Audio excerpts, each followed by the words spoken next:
Hello friends, welcome back to my channel.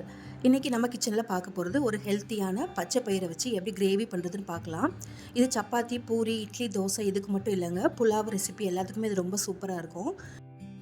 இந்த கிரேவியில் நம்ம fresh க்ரீம்லாம் சேர்த்து செய்ய போகிறோம். அதனால் ரொம்ப இது சாப்பிட்றதுக்கும் ரொம்ப க்ரீமியாக ரொம்ப டேஸ்ட்டாக இருக்கும். நம்ம நார்மலாக செய்கிற கிரேவி மாதிரி இல்லாமல் இது கொஞ்சம் டிஃப்ரெண்ட்டாகவும் சாப்பிட்றதுக்கு ரொம்ப நல்லாயிருக்கும். நாம் தினமும் சாப்பாட்டில் இதே மாதிரி தினமும் ஒரு பயிர் ரெசிபி எடுத்துக்கிட்டால் உடம்புக்கு ரொம்ப நல்லது. இந்த பச்சை பயிரில் புரோட்டீன் சத்து ரொம்ப அதிகமாக இருக்குது. அதனால் குழந்தைங்களுக்கு கண்டிப்பாக வாரத்தில் ஒரு முறையாவது இதை செஞ்சு கொடுங்க. இந்த பச்சை பயிரில் நீங்கள் தோசை கூட ரெடி பண்ணி பசங்களுக்கு கொடுக்கலாம். அது எப்படி செய்கிறதுங்கிறதும் நம்மளோட சேனலில் இருக்குது. கண்டிப்பாக போய் அதையும் செக் பண்ணி பாருங்கள். இப்போ இந்த வீடியோக்குள்ளே போகிறதுக்கு முன்னாடி என்னோட சேனலை சப்ஸ்கிரைப் பண்ணாதவங்க மறக்காமல் சப்ஸ்கிரைப் பண்ணிக்கோங்க. பக்கத்தில் இருக்க ஆல்ன்ற ஆப்ஷனை கிளிக் பண்ணிக்கோங்க. அப்போ தான் நான் போடுற வீடியோ உங்களுக்கு நோட்டிஃபிகேஷனில் வரும்.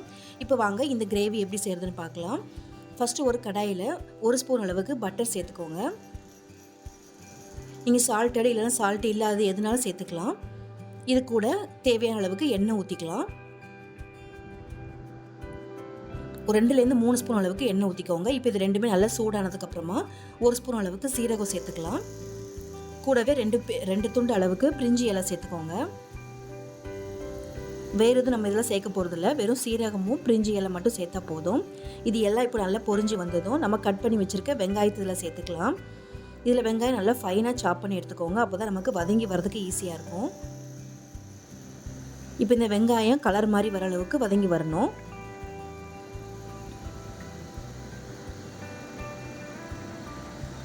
இந்த வெங்காயம் நல்லா வதங்கி வரதுக்கு ஒரு 2-3 நிமிஷம் ஆகும்.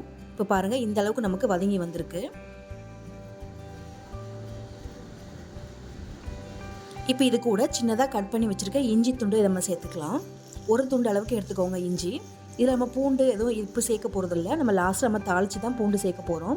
அதனால் இப்போ இஞ்சி மட்டும் சின்னதாக கட் பண்ணி சேர்த்துக்கோங்க. இப்போ இந்த இஞ்சி நல்லா வறுபட்டு வரணும் நமக்கு.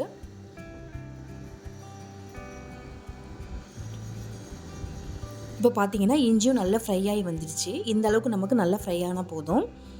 இப்போ இது கூட 2 பச்சை மிளகாவை நான் கட் பண்ணி சேர்த்துருக்கேன். உங்களுக்கு காரத்துக்கு ஏற்ற மாதிரி நீங்கள் எத்தனை பச்சை மிளகா வேணுமோ சேர்த்துக்கோங்க. நான் 2 சேர்த்துருக்கேன். இதே மாதிரி சின்னதாக கட் பண்ணி சேர்த்துக்கோங்க. இப்போ இதையும் சேர்த்து நல்லா வதக்கி விட்டுடலாம்.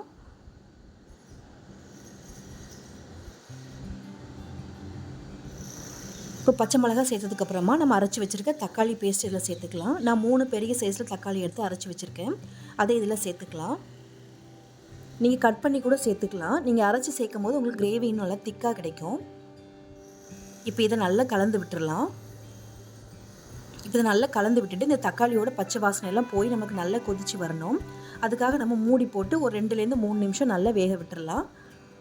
அப்போ தான் நமக்கு தக்காளி நல்லா வெந்து வரும். இப்போ பாருங்கள், 2-3 நிமிஷத்தில் நமக்கு நல்லா தக்காளியும் நல்லா மசிஞ்சு வந்திருக்கு. அதே சமயத்தில் நம்ம சேர்த்துருந்த எண்ணெயெல்லாம் நல்லா பிரிஞ்சு வந்திருக்கு. இதோட பச்சை வாசனையும் போயிடுச்சு. இப்போ இது கூட நம்ம தேவையான அளவுக்கு மசாலா எல்லாம் சேர்த்துக்கலாம். 1 ஸ்பூன் அளவுக்கு மஞ்சள்தூள் சேர்த்துக்கோங்க. இது கூட வாசனைக்காக 1 ஸ்பூன் அளவுக்கு கரம் மசாலா சேர்த்துக்கலாம்.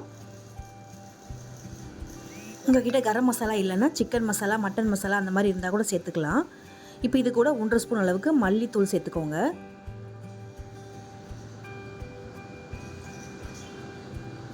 சேர்த்துட்டு கூடவே 1/2 ஸ்பூன் அளவுக்கு மிளகுத்தூள் சேர்த்துக்கலாம். மிளகுத்தூள் கண்டிப்பாக சேர்த்துக்கோங்க, அதோட ஃப்ளேவர் ரொம்ப நல்லாயிருக்கும்.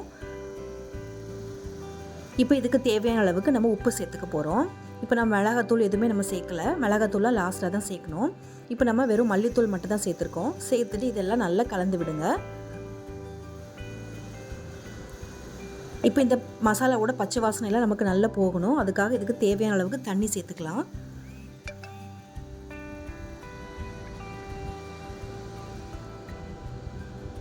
நான் இன்றைக்கி 1.5 டம்ளர் அளவுக்கு தண்ணி சேர்த்துருக்கேன். நம்ம இது கூட பச்சை பயிர் நம்ம வேக வச்சு சேர்க்கும் போது நல்லா திக்காக வந்துடும். அதனால் நம்ம தேவையான அளவுக்கு தண்ணி ஊற்றிக்கலாம். 1.5 டம்ளர்லேருந்து 2 டம்ளர் வரைக்கும் கூட ஊற்றிக்கலாம். உங்களுக்கு எந்த அளவுக்கு திக்னஸ் வேணுமோ அந்த அளவுக்கு நீங்கள் சேர்த்துக்கோங்க. நான் 1.5 டம்ளர் அளவுக்கு தண்ணி ஊற்றிருக்கேன். ஊற்றிட்டு இதை நல்லா ஒரு வாட்டி கலந்து விட்டுருங்க.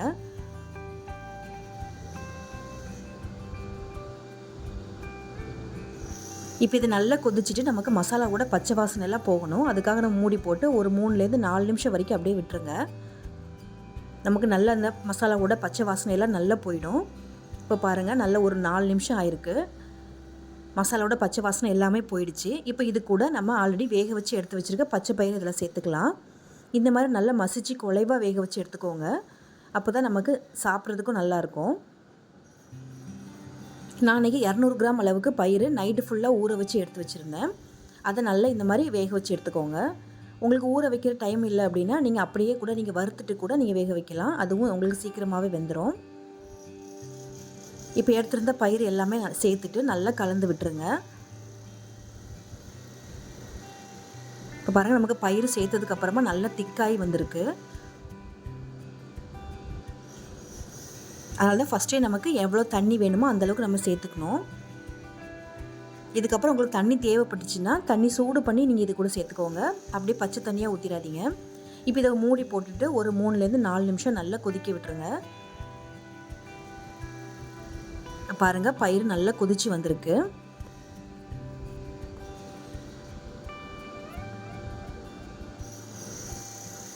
இப்போ நம்ம இந்த சமயத்தில் நம்ம ஃப்ரெஷ் க்ரீம் சேர்க்க போகிறோம். இது ஆப்ஷனல் தான், உங்களுக்கு தேவையில்லைன்னா நீங்கள் ஸ்கிப் பண்ணிடலாம். ஆனால் இது நீங்கள் சேர்த்துக்கிட்டிங்கன்னா ரொம்ப டேஸ்ட்டு நல்லாயிருக்கும். நான் 1 கப் அளவுக்கு ஃப்ரெஷ் க்ரீம் எடுத்து நல்லா அடித்து இதே மாதிரி எடுத்து வச்சுக்கோங்க.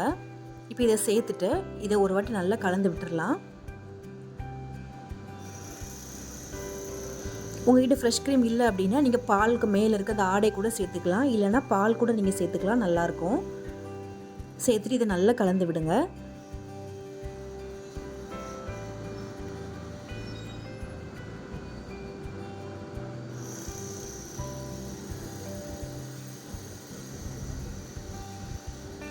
இப்போ இந்த சமயத்தில் எனக்கு கொஞ்சம் உப்பு கம்மியாக இருந்தது, அதனால் நான் கொஞ்சம் உப்பு சேர்த்துருக்கேன். நம்ம ஃப்ரெஷ் க்ரீம் எல்லாமே சேர்க்குறதுனால நமக்கு காரம் கொஞ்சம் கம்மியாக தான் இருக்கும். அதனால தான் நம்ம பச்சை மிளகாய் கொஞ்சம் எக்ஸ்ட்ராவே சேர்த்துக்கலாம்.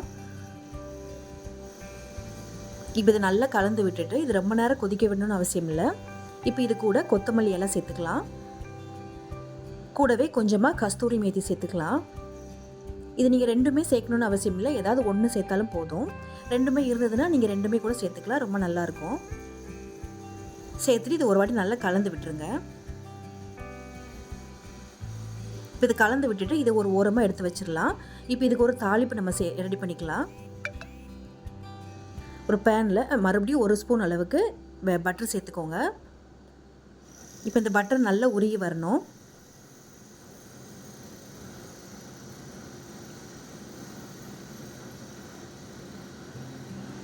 இப்போ இந்த பட்டர் நல்லா உருகி வந்ததுக்கப்புறமா நம்ம தட்டி வச்சுருக்கிற பூண்டு இதில் சேர்த்துக்கலாம்.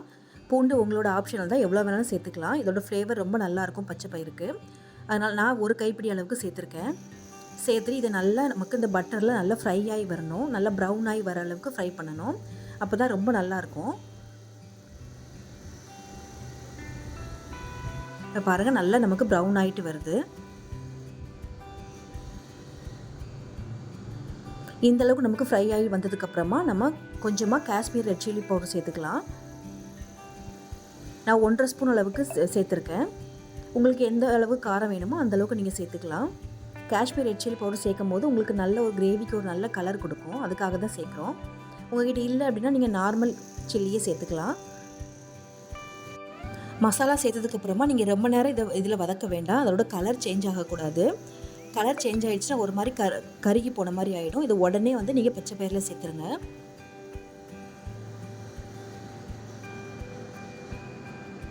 அவ்வளோதாங்க, நம்மளோட சூப்பரான பச்சை பயிரை வச்சு கிரேவி நமக்கு ரெடி ஆகிடுச்சு. இது கண்டிப்பாக நீங்கள் ட்ரை பண்ணி பாருங்கள். சப்பாத்தி, பூரி எல்லாத்துக்குமே இது ரொம்ப சூப்பராக இருக்கும். இட்லி தோசை கூட நல்லாயிருக்கும். நாம் இதில் எக்ஸ்ட்ரா நம்ம பட்டர், ஃப்ரெஷ் க்ரீம்லாம் சேர்த்துருக்கிறதுனால சாப்பிட்றதுக்கு ரொம்ப ரிச்சாக இருக்கும். பன்னீர் பட்டர் மசாலா சாப்பிட்டா எப்படி இருக்குமோ அதே டேஸ்ட்டில் தான் நமக்கு இருக்கும். எப்பாச்சும் ஒரு வாட்டி இந்த மாதிரி செஞ்சு சாப்பிட்லாம்.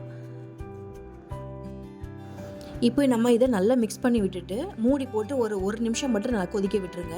போதும், ரொம்ப நேரம் கொதிக்க வைக்கணும்னு அவசியம் இல்லை. இப்போ பார்த்தீங்கன்னா ஒரு நிமிஷம் ஆயிருக்கு. இப்போ நல்லா நமக்கு கொதிச்சு நல்லா நமக்கு அந்த மசாலா எல்லாமே நல்லா சேர்ந்து வந்திருக்கு. இந்த அளவுக்கு ரெடியான போதும்.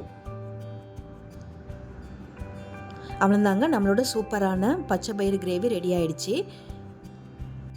நம்ம சேனலில் ஏற்கனவே பச்சை பயிறு கடையில் எப்படி செய்கிறது அப்படிங்கிறது நம்ம போட்டிருக்கோம். கண்டிப்பாக தேவைப்படுறவங்க அதையும் போய் செக் பண்ணி பாருங்கள். இதே மாதிரி சூப்பரான ரெசிபிலாம் பார்க்கணுன்னா என்னோடய சேனலை மறக்காமல் சப்ஸ்கிரைப் பண்ணிக்கோங்க. என்னோடய வீடியோ உங்களுக்கு பிடிச்சதுன்னா இந்த வீடியோக்கு ஒரு லைக் பண்ணி ஷேர் பண்ணுங்கள். தேங்க்ஸ் ஃபார் வாட்சிங்.